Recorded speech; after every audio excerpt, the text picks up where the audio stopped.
Magpapakulo ako ng manok eh. Ia-adobo ko. Kasawa din pag order ng order. Ano siya guys. Nalagyan ko lang ng chicken cubes tsaka garlic. Tapos lalagyan akong toyo. Guys, sinagdagan ko lang siya ng suka, toyo, tapos pepper. Nakakaaliw to guys. Bumili kayo nito. Konting asukal. Brown sugar nilagay ko guys. Na lang, pang pabalance. Guys, nagkulot ako and ang pangit ng pagkakakulot ko kasi wala. Ano yun? Basta, ayan, natatanggal. Natatanggal din. Grabe. Sayang lang yung effort ko. Oh, pumabagsak din agad, oh. Wala na agad. Di pa ako nakakaalis. Wala na agad. Ba't ganun? Ang hirap magkulot, guys. Alam niyo ba, may napansin ako, di ba? After nung surgery ko. So, kasi ngayon, ano na ngayon eh, 14 days post-op. Ayan na yan, itsura niya. Medyo okay na siya. Di ba? Tapos, ito na yung tenga ko. Ayan, ay, nawala na, guys. Oo. Nag-heal na siya. Ito lang, may ayan, no, may nakasabit na scab. Ayokong tanggalin. Kusa daw magtatanggal yan. Pero napansin ko, itong lips ko dito, parang nahirapan akong galawin. Siguro dahil, diba, nagtanggal dito. So, feeling ko effect yun. Yung parang dito, nahihirapan na akong igalaw. Diba nyo? And iba na din eh. Lumiit yung dito ko. Yung parang pag yung mga ganun ako, yung banat na banat talaga, as in parang, grabe yung force. Ganun yung nararamdaman ko. Pero nai-ins talaga ako dito sa pagkakakulot ko eh. Parang ang tagal kong nagkulot, 30 minutes, tapos bumagsak lang. Anyway guys, yun lang. Aalis ako, sabahan niyo ako. Mamaya makikita niyo kung saan ako pupunta. Dito ako sa kwarto ko ngayon eh. Man tong ginamit ko. Extreme Hold Shine. Gatsby, Set and Keep Spray. Tapos wala pa din. Kainis ah. Is bumigay na ang favorite kong organizer. Gusto ko to kasi ano eh, tingnan nyo. Pag ano ko, sira na siya. Pero tingnan ko nga. Talaga guys, ayun lang, hanggang dito lang siya na dumidikit. Pagdating dito, ayaw na niya. Kainis. Favorite ko to eh. May bago naman ako, kaya lang ayoko pang gamitin.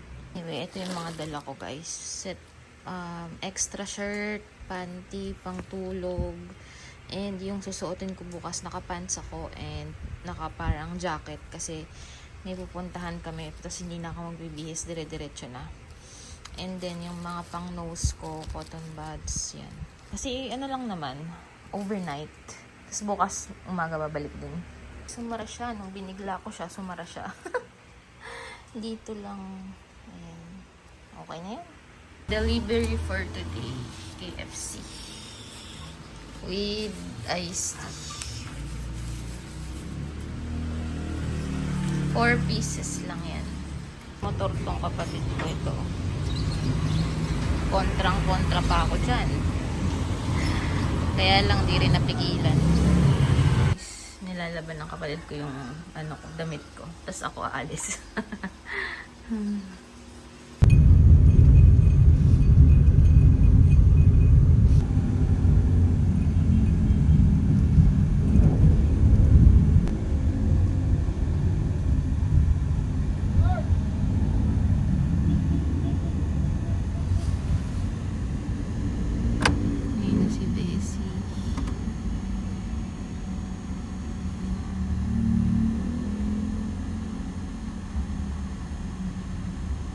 Kami ni Basi.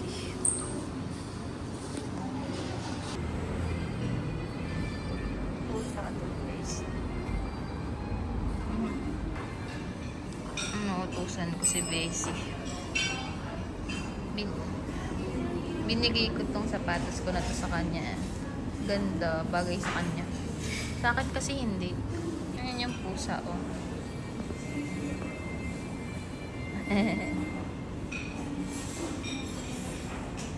Sleep yan.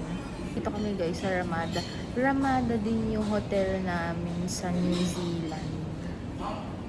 Naalala niyo yun guys? to kay Bessie. Ang ganda. Parang gusto ko din bumili. Yung sa Uniqlo, guys. Ang ganda pala nito. Bibingali nga din ako. Ayan na siya, guys. So, guys, aakyat na kami. Yung hotel namin na Ramada, sa Queenstown nga pala. Ramada by Windham. Nung nasa Queenstown, New Zealand kami. So, ngayon, staycation naman kami. Meron din pala dito sa Pinas. 7 kami. Mabunggo na lahat, wag lang ilong ko. Ang ganda. Cozy. 7:05. 7:05.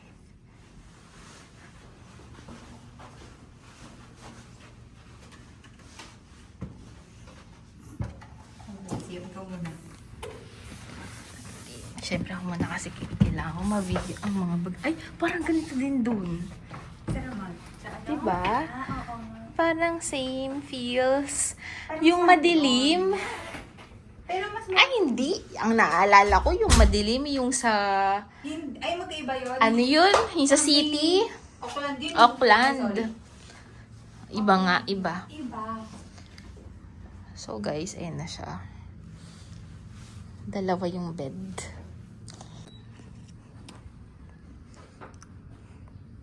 Ayan na siya, guys. Simple lang siya na ano.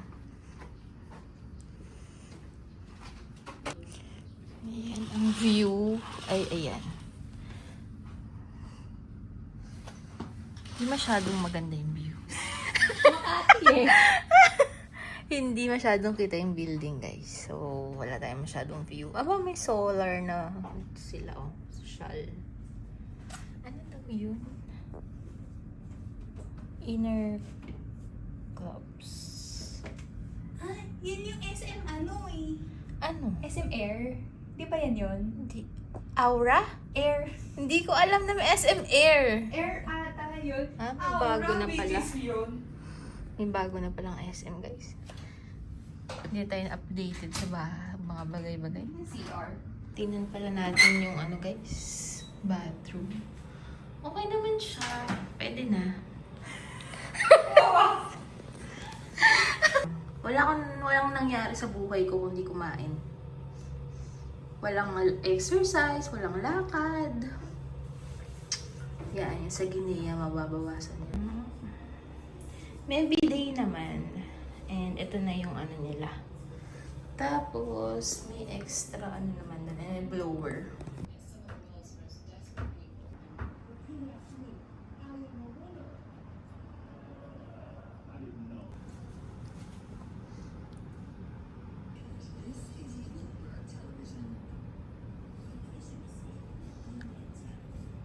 Guys, staycation kami ni Bessie.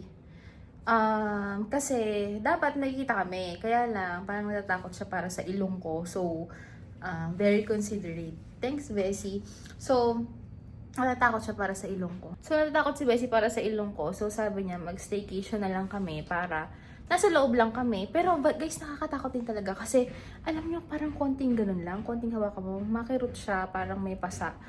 Dapat nga tinetape to eh. Kaya lang, hindi ko tinape kasi ayoko mag-mask. So, ngayon ko siya ititape. Dito na lang. Ayun lang, guys. So, guys, gusto ko lang sabihin na na-appreciate ko yung ilong ko kasi parang walang nagbago. Diba? Nakita niyo ba? And, tingnan niyo. Diba? Ako pa din to. Akong ako. I'm so happy. Ayun yung may scab pa. Para siyang booger kulangot. Pero scab yan. Tapos kating-kating na akong tapyasin. Kaya lang hindi ko ginagawa dahil wag daw at mamaya tahiin pa ulit. Ako na naman, guys. Hindi ko na naman nadaling stand ko. Kainis na. Naalala ko na kanina yun eh. Sana naman kaya kami magbi-video nito.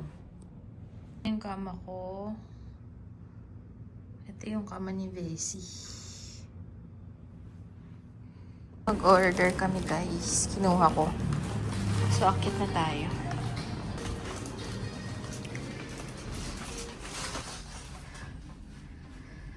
Ay, cellphone ni Bessie, oh. Sa food panda niya kasi in-order. Kaya dala-dala ko. Guys. ang aming order. Naantay ko si Fesi, guys. Naliligo siya. Kakain kami. So parang... Ay, wait lang, guys.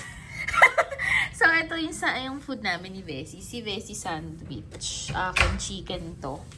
May fries, may Coke Zero sa akin. Si Bessie lemonade. Tapos bumili ako ng icy choco na ewan. Set up a meeting so I can keep it a good news. Do you know who she is? I was just going alphabetically. Oh, and move my flight to tomorrow. I've just identified. Guys, update. Si Bessie nagtutoothbrush. Ako wala. Wala akong update. Di kami masyadong nag-video kasi nag-usap lang kami. Tapos inaantay namin yung isa naming friend. Pupunta siya ngayon. Kaya lang, di nahihiya ako magsabi na mag-video ako. So, di na lang. Okay din pala dito, guys. So, 'di ba? Pwede na. Wala nga lang masyadong view. Maganda rin kumuha ng condo, guys. Parang yung half nung condo is yung glass. Yun yung gusto ni Bessie. Parang gusto ko din. Ang ganda kasi. Kasi yung natural light, maganda siya eh. Nagbibigay siya ng ng liwanag sa ating buhay. So, pag kumuha kayo ng condo, i-consider nyo yon yung parang may portion na whole glass. Kaya lang parang ang hirap nang humanap ng ganong condo. Parang usually sa mga condo, yung parang window lang na basta hindi yung ganito. Yung, alam nyo, yung ganyan. Iba kasi kapag ganyan, di ba? Lalo, well, dito, ito, hindi maganda yung view. Pero, pwede na din kasi yung natural light nga magre-reflect sa kwarto. Basta, yun, ganun. Parang isa yun sa magandang consideration. Gising na yung pusa. Night shift ka pala. Ay, ang lasok! Alam na sa'yo. Di ba? Guys, di na ako nakapag-vlog kasi dumating yung isa naming friend. Nahiya ako mag-vlog. So, hindi ko napakita yung kinain namin. Nagmarugame udon kami. Ay, papakita ko pala yung resibo. Hindi ko lang mga in-order. Hindi ko na alam yung mga in-order namin, guys. Kung ito yung in-order namin. Isa lang naman yung friend namin. Yan, in-order namin. Beef ontama bukake. Beef yakiniku doon sa akin yun. Tapos, ebiten and tendon. Guys, nalimutan ko magdala ng gunting. So, hindi ako makapag-tape ng maayos. Nasayang yung isang strip. Mahal pa naman. Yan. So, good night na, guys. Patay ka daw. Sige. Lahat pala Bessie, bye-bye.